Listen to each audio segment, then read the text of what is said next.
अपने देश की बात करते हैं। आज विजयदशमी है, आज दशहरे का त्योहार आप सब मना रहे होंगे। आप सबको दशहरे की बहुत बहुत शुभकामनाएं। और दशहरे के बारे में हम बात करें उससे पहले आज आपको दिल्ली से कुछ तस्वीरें दिखाना चाहता हूं। ये तस्वीरें दिल्ली में यमुना नदी पर बने D&D फ्लाईओवर से आई हैं।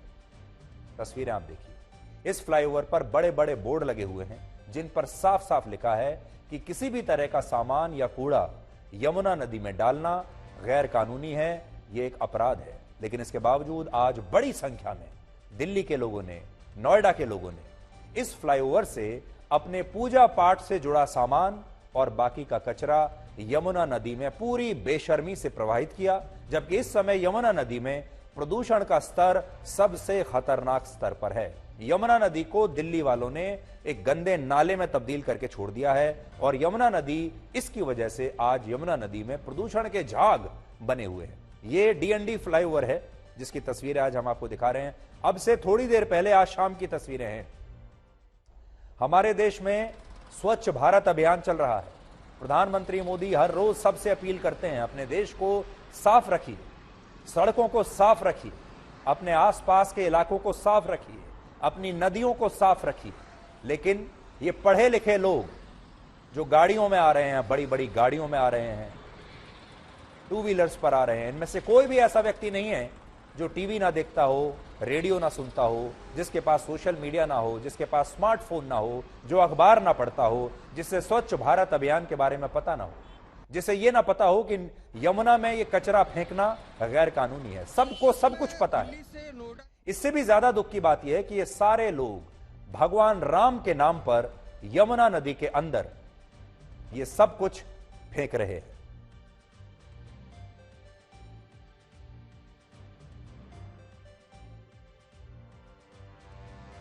रामायण के 55वें अध्याय में इस बात का उल्लेख मिलता है कि जब वनवास के दौरान भगवान राम, सीता और लक्ष्मण चित्रकूट की तरफ जा रहे थे, तब उन्होंने यमुना नदी के रास्ते ये यात्रा पूरी की थी। और उस समय भगवान राम ने यमुना नदी को पार करने के लिए खुद अपने हाथों से एक नाव बनाई थी और सीता जी ने यमुना नदी के समक्ष प्रार्थना करते हुए कहा था कि हे देवी, आपके ऊपर से गुजरने के लिए हमें क्षमा करना। तो सोचिए, भगवान श्री राम और सीता जी यमुना नदी से क्षमा याचना कर रहे हैं कि हम आपके ऊपर से गुजर रहे हैं, हमें माफ करना। और सोचिए, जब भगवान राम और सीता जी ने यमुना नदी को पार किया तो उन्होंने नदी के ऊपर से गुजरने के लिए क्षमा मांगी। लेकिन आज उसी देश के लोग, उसी समाज के लोग और भगवान राम को ही पूजने वाले लोग यमुना नदी को पूरी बेशर्मी के साथ गंदा करते हैं, दूषित करते हैं और इसके बारे में एक बार भी नहीं सोचते।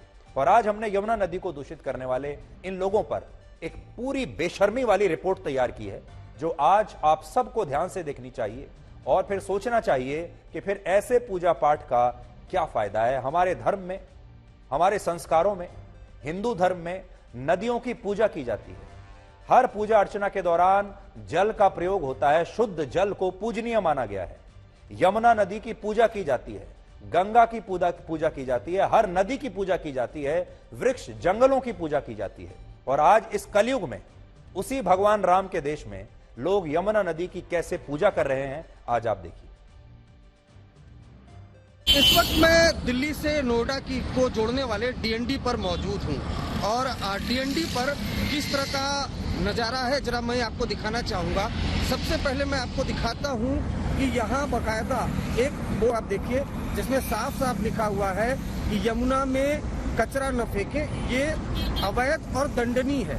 लेकिन अब इस बोर्ड के ठीक नीचे की तरफ अगर आप जाएंगे तो पहले मैं आपको D&D की ये सड़क पर दिखाता हूँ। देखिए यहाँ पर लोगों ने जो पूजा पाठ किया था उसके बाद जो तमाम जो सामग्री है जिसमें मूर्तियाँ भी हैं वो फेंकने के लिए D&D पर आए और यहाँ पर सड़कों पर कितनी गंदगी, कितना कूड़ा फैलाया हुआ है ये आप साफ देख पा रहे हैं। हमारे साथ दिल्ली पुलिस के जवान भी यहाँ पर मौजूद हैं, उनसे बात कराने की कोशिश करेंगे। सर ये इतना कूड़ा फैला हुआ है, आप कोशिश करते हैं इनको? सर बिल्कुल कोशिश करते हैं, इनको बार बार रोकते हैं, फिर भी नहीं मानते, पब्लिक फिर भी फेंक के चली जाती है। क्या करें उनके बाद? तो जब आप हम यहाँ खड़े हैं, अब यहाँ आपके सामने 5-7 लोग खड़े हैं, इनको बोलेंगे जब चले जाएंगे, लेकिन थोड़ी देर बाद फिर फेंक के चले जाएंगे। क्या करें बताओ? नहीं, आप जब इनको बोलते हैं कि कूड़ा मत फेंको तो ये क्या कहते हैं? कहते कुछ नहीं सर, उस टाइम पे चले जाएंगे, कुछ देर के बाद में आएंगे या अगले दिन आएंगे तो फेंक के चले जाएंगे। अब आप आगे बढ़ने से पहले इन तस्वीरों को देखिए।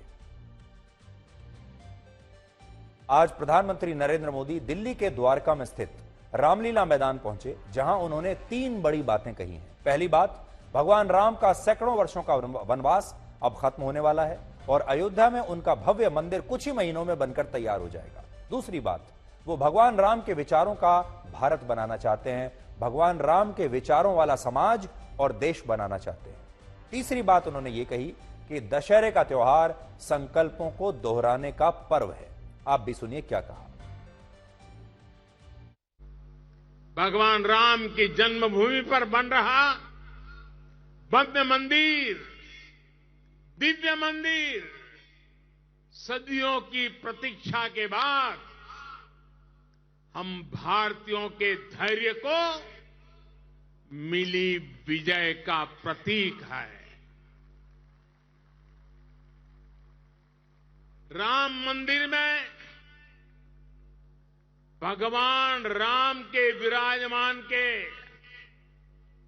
बस कुछ ही महीने बचे हैं।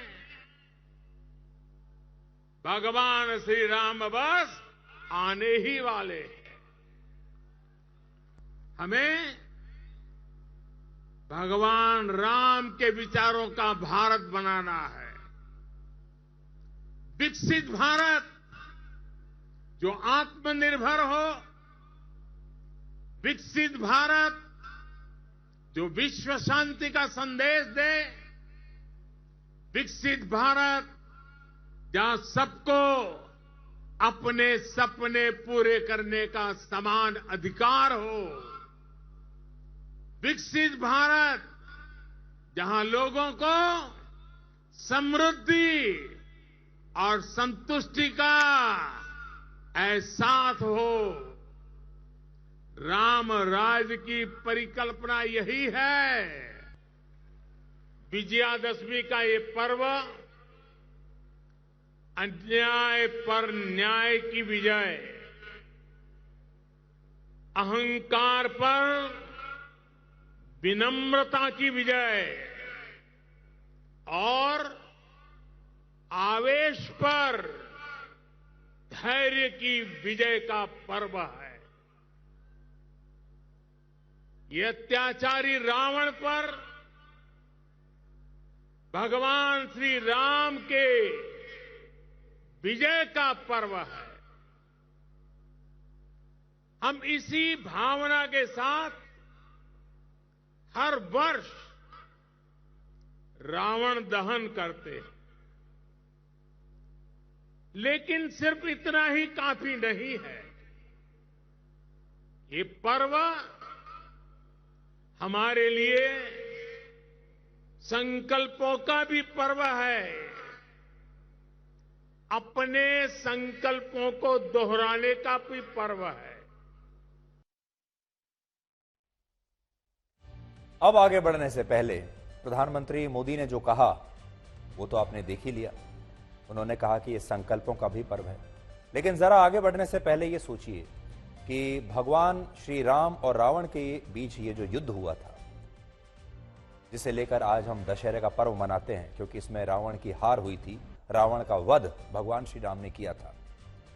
ये कहा जाता है कि 9,500 वर्ष पुरानी बात है और 9,500 वर्षों से हम हर बार विजयादशमी के दिन यही कहते हैं कि ये बुराई पर अच्छाई की जीत है। और ये पूरा युद्ध क्यों शुरू हुआ था? क्योंकि उस जमाने में सीता जी का अपहरण हुआ, सीता जी का अपमान रावण ने किया और उसी की कीमत रावण को चुकानी पड़ी। उस जमाने में सीता जी असुरक्षित थी और आज भी, आज के जमाने में भी हमारे देश की जो करोड़ों महिलाएं हैं वो वैसे ही असुरक्षित हैं, आज भी हमारे समाज में वो वैसे रावण खुलेआम घूम रहे हैं। हर बार 9,500 वर्षों से हम ये कहते हैं कि बुराई पर अच्छाई की जीत होकर रहेगी, लेकिन ये कैसी बुराई है कि 9,500 वर्षों में भी ये खत्म होने का नाम नहीं ले रही। ये कैसे रावण है जिनकी संख्या बढ़ती ही जा रही है और ये हमारे समाज से खत्म होने का नाम ले नहीं रहे हैं। थोड़ी देर पहले हमने आपको यमुना नदी की तस्वीरें दिखाई थी, ये उसी बात की सूचक है। जिस यमुना नदी से भगवान श्री राम और सीता जी क्षमा याचना करते हैं, वहां पर दिल्ली के ये निवासी उसी भगवान श्री राम का आशीर्वाद लेने के लिए जो पूजा कर रहे हैं, उसी की सारी सामग्री यमुना नदी में डालकर यमुना नदी को दूषित कर रहे हैं। अब सोचिए, ऐसे लोगों को भगवान श्री राम का आशीर्वाद भला कैसे मिल सकता है? यह सोचने की बात है। और पूरी बेशर्मी के साथ इन्होंने पूरी सड़क को गंदा किया है, पूरे फ्लाईओवर को गंदा किया है। इसको साफ करने में न जाने कितना समय लगेगा। आपको क्या लगता है कि भगवान श्री राम अगर ये देखें तो उन्हें बड़ी प्रसन्नता होगी?